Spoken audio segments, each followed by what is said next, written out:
এই মিম পোস্ট করলেই খেতে হবে মামলা, দিতে হবে মোটা অঙ্কের জরিমানা। অ্যান্ড বান্ধবীর স্বামীকে বিয়ে করে কি সুখী নয় হান্সিকা মোটওয়ানি? কোন ঝামেলায় ভাঙতে চলেছে তার সংসার?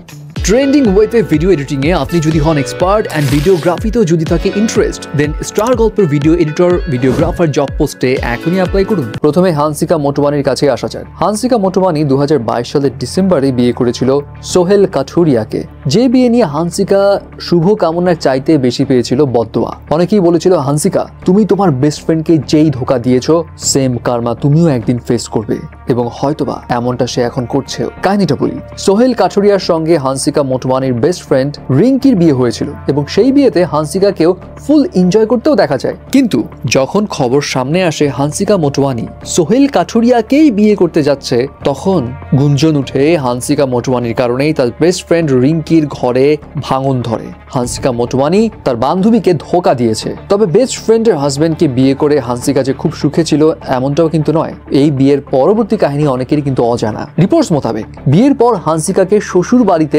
জয়েন্ট ফ্যামিলিতে থাকতে হচ্ছিল, কিন্তু হান্সিকা মোটওয়ানির ডেইলি লাইফস্টাইলের সঙ্গে তার শ্বশুর বাড়ির রীতি রেওয়াজের ম্যাচ না খাওয়ায় হরহামেশাই ঝামেলা লেগেই থাকতো। এবং পরে হান্সিকার হাজবেন্ড সেম বিল্ডিং এরই অন্য একটা অ্যাপার্টমেন্টে হান্সিকাকে নিয়ে আলাদা থাকা শুরু করে, কিন্তু একা থাকার পরও নাকি দুজনের মধ্যে ঝগড়া বিবাদ লেগেই থাকতো। এমনও শোনা যায় হান্সিকা তার হাজবেন্ডকে সবকিছুর কৈফিয়ত দিতে চাইতো না বলেই ঝামেলার আসল সূত্রপাত। এবং বিয়ের ঠিক 1 বছরের মধ্যেই নাকি তারা সেপারেশনে চলে যায়। হান্সিকা তার মায়ের বাসায় থাকা শুরু করে। ইভেন এবছরের জুলাইতেও গুঞ্জন উঠেছিল যে হান্সিকা মোটওয়ানির ডিভোর্স হতে চলেছে, এবং এই বিষয়ে তার হাজবেন্ড সোহেল কাঠুরিয়াকে প্রশ্ন করলেও সদুত্তর পাওয়া যায়নি। যাই হোক, পরবর্তীতে বিষয়টা ধামাচাপা পড়ে যায়। কিন্তু সম্প্রতি হান্সিকা মোটওয়ানির ইনস্টাগ্রাম হ্যান্ডেলস চমকিয়ে দেয় সবাইকে। তার ইনস্টাগ্রামে বিয়ের কোনো ছবি কিংবা ভিডিওস নেই, ইভেন সোহেল কাঠুরিয়ার চিহ্ন পর্যন্ত নেই। এবং এরপর অনেকেই মনে করছে বিষয়টা তো এখন স্পষ্ট, বোধহয় আর কিছু বাকি নেই তাদের মধ্যে, সম্পর্ক একেবারেই শেষ। জাস্ট অফিসিয়াল অ্যানাউন্সমেন্টটা হয়তো আসা বাকি। সো বোঝা গেল আসলে এই কার্মা বলে কিন্তু একটা জিনিস আছে। এবার আসা যাক শাহরুখ খানের কাছে। শাহরুখ খানের এমন মিম পিকচার ডেফিনেটলি আপনি দেখেছেন কোথাও না কোথাও, যেটা এখন ব্যাপক ভাইরাল। যেই মিমের নাম আবার হাকলা মিম।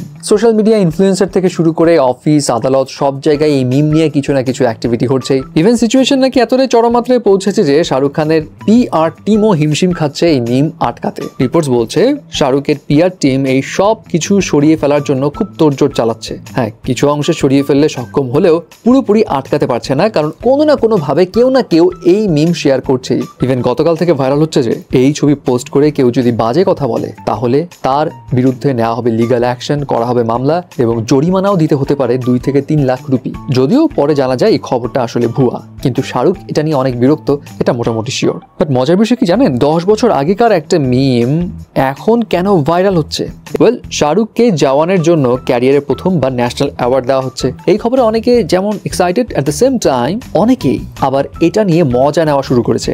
অনেকের প্রশ্ন ছিল, ভাই স্বদেশ, দেবদাস এগুলোর থেকে জওয়ান কোন অ্যাঙ্গেলে এই ন্যাশনাল অ্যাওয়ার্ড পাওয়ার যোগ্য?